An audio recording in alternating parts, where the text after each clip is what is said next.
ప్రపంచవ్యాప్తంగా పెట్టుబడులు తీసుకొని రావడం కోసం అని చెప్పి ఆంధ్రప్రదేశ్ ప్రభుత్వం నలుగురు స్పెషల్ రిప్రజెంటేటివ్‌లను నియమించుకుంటూ ఒక జీవో జారీ చేసిందట. GO RT number 1333. అయితే ఆ నలుగురు రిప్రజెంటేటివ్‌లు కూడా ఒకే కులం. ఏ కులం అంటే అవును అదే కులమే. ఒకే సామాజిక వర్గానికి సంబంధించిన వాళ్ళని నియమించారట. ఈ నియామకం మీద జనసేన తాజా మాజీ నేత అయిన బొలిశెట్టి సత్యనారాయణ గారు ఉన్నారు కదా! ఆయన తీవ్రంగా ఆక్షేపించుకుంటూ వాళ్ళ తాజా మాజీ అధినేత ఎవరైతే తాజా మాజీ జనసేన అధ్యక్షుడు ఎవరైతే ఉంటారో ఆయనకు కాసింత ఏమంటారు సూటిగా గుచ్చుతూ మళ్ళీ పొగుడుతూ మొత్తం మీద అయితే ఆయన ఈ ఒకే కులం వాళ్ళని నియమించడం మీద తీవ్ర అబ్జెక్ట్ అయితే చేస్తూ ఉన్నారు. నేను కూటమి శ్రేయోభిలాషిగా కూటమి 15 ఏళ్ళ అధికారంలో ఉండాల్సి అని కోరుకునే వ్యక్తిగా చెబుతూ ఉన్నా. రియలైజ్ అయితే మీకే మంచిది అని చెబుతూ ఉన్నారు. ఆ జీవో కూడా ఇచ్చారు. ప్రపంచవ్యాప్తంగా పెట్టుబడులు ఆకర్షించడానికి నలుగురు స్పెషల్ రిప్రజెంటేటివ్ అట. అందరూ ఆ కులమే. శ్రీ మండువ సతీష్ అట నార్త్ అమెరికాకు. రావి రాధాకృష్ణ అట ఎవరంట Middle east and far East countries అట. గుంటుపల్లి జయకుమార్ అట స్పెషల్ రిప్రజెంటేటివ్ యూరప్ అట.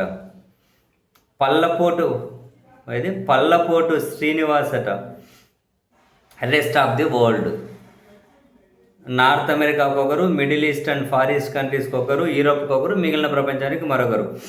మొత్తం 4 స్పెషల్ రిప్రజెంటేటివ్లను నియమించారట. సో నలుగురు అదే కులమేనట. ఆ బొలిశెట్టి సత్యనారాయణ గారు అంటారు, మనం కోరి తెచ్చుకున్న కూటమి ప్రభుత్వం సామాజిక న్యాయం, సామాజిక అభివృద్ధి కోసం ఎంతగా తప్పిస్తుందో అర్థమవుతుంది. ఇదేనా కూటమి యొక్క కులాలను కలిపే ఆలోచన విధానం?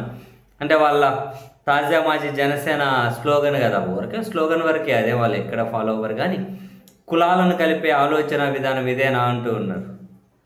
ఇప్పటికే తప్పు చేసిన అధికారులపై చర్యలు తీసుకోకుండా వారికే మరింత కీలకమైన బాధ్యతలు అప్పగించడం చూస్తుంటే ఇదేనా అవినీతిపై రజీ లేని పోరాటం అంటూ ఉన్నారు ఆయన.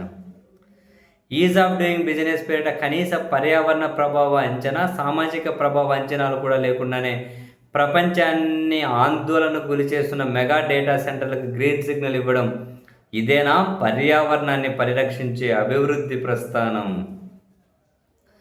అండ్ 2 ఏళ్ల పాలన పూర్తయిందంటూ భారీ హోర్డింగ్ లేస్తున్నారట. ఎక్కడే కూడా బీజేపీ అధ్యక్షుడో జనసేన అధ్యక్షుడో వాళ్ళ పార్టీలకు సంబంధించిన నేతలు ఎవరు లేరట. మొత్తం టీడీపీ వాళ్ళవే ఉన్నాయట. సో ఆ హోర్డింగ్ కూడా ఒకటి షేర్ చేశారు ఆయన. చంద్రబాబు సార్ ఉన్నారు, లోకేష్ గారు ఉన్నారు, అచ్చెన్నాయుడు గారు ఉన్నారు, సీనియర్ ఎన్టీఆర్ గారు ఉన్నాడు, రామ్మోహన్ నాయుడు గారు ఉన్నారు, అండ్ దివంగత ఎర్రన్నాయుడు గారు ఉన్నారు. బహుశా ఇది అచ్చెన్నాయుడు గారికి, రామ్మోహన్ నాయుడు గారికి సంబంధించి టీడీపీ వాళ్ళు వేసుకున్న పోస్టరు. బట్ ఇందులో జనసేన అధ్యక్షుడు బీజేపీ వాళ్ళ ఫోటోలు లేవట. మరి ఇదేంది, ఇది వాళ్ళ ఫోటోలు ఉండాలి కదా, ఎట్లా నెగ్లెక్ట్ చేస్తారు అని చెప్పి 15 ఏళ్ళు కలిసి ఉండాలి కదా, కలిసి ఉండాలంటే ఇంతేనా? ఇది పాపం బాధపడిపోతూ ఉన్నారు బొలిశెట్టి సత్యనారాయణ గారు. 2024లో అట టీడీపీకి వచ్చిన ఓట్లు ఒక పార్టీ బలం కాదట, కూటమిపై ప్రజలు ఉంచిన విశ్వాసానికి ప్రతిఫలం అంట. ఆ విశ్వాసాన్ని నిలబెట్టుకుంటే అదే బలం, నిర్లక్ష్యం చేస్తే అదే బలమే వాపుగా మారుతుంది. జాగ్రత్తగా ఉండండి. 15 ఏళ్ళు కలిసి ఉండాలంటే పద్ధతి ఇది కాదు అని చెప్పి ఆ కూటమి మీద ప్రేమ చంపుకోలేక, అలాగనే కూటమి పార్టీ అనే జనసేనలను ఉండి అసంతృప్తి ఎల్లగక్కలేక పాపం ఎన్ని కష్టాలు పడుతున్నారో ఆయన.